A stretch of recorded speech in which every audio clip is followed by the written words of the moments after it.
Salam Namidə, hər vaxtınız xeyir. Bəli, ABŞ və İsrailin İrana zərbələri ilə bağlı İrandan yerli və xarici vətəndaşların təxliyəsi prosesi davam edir və 28 fevral saat 08:00-dan indiyənədək 320-yə yaxın Azərbaycan vətəndaşı və 70-ə yaxın ölkənin 1600-dən çox vətəndaşı İrandan ölkəmizə təxliyə edilib. Eyni zamanda bir məlumat da diqqətinizə çatdırmaq istəyirəm ki, Nazirlər Kabinetinin bugün verdiyi qərara əsasən Azərbaycan-İran sərhəddində bütün yük avtomobillərinin keçidinə icazə verilib. Xatırladaq ki, martın 5-i İranın Naxçıvan Muxtar Respublikasına hücumlarından sonra Azərbaycan-İran sərhəddində yük avtomobillərinin keçidi qadağan edilmişdi. Martın 6-sı axşam saatlarında isə Azərbaycan-İran sərhəddində Biləsuvar, Culfa və Astara dövlət sərhəddindən buraxılış məntəqələrindən yalnız Azərbaycan və İrana məxsus yük avtomobillərinin keçidinə icazə verilmişdi.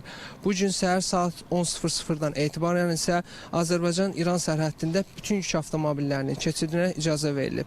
Həmçinin bir məlumat da diqqətinizə çatdırım ki, martın 7-si gecə saatlarında Azərbaycanlı diplomatlar da İrandan ölkəmizə təxliyə edilib.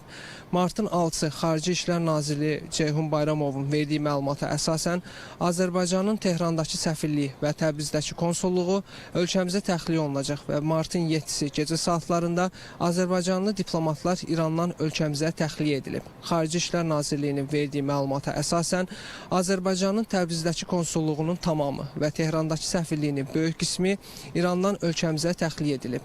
Həmçinin diqqətinizə çatdırmaq istəyirəm ki, Türkiyə-İran sərhəddində vətəndaşların keçidinə qadağalar tətbiq edildiyindən Azərbaycan İrandan təxliyə olunan vətəndaşlar üçün əsas keçid məntəqəsi rolunu oynayır və biz də hazırda Astara dövlət sərhəddindən buraxılış məntəqəsindəyik.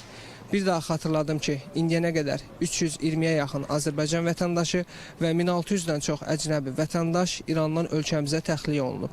Eyni zamanda təxliyə olunanlar arasında müxtəlif ölkələrin diplomatik nümayəndələri və səfirliklər də mövcuddur.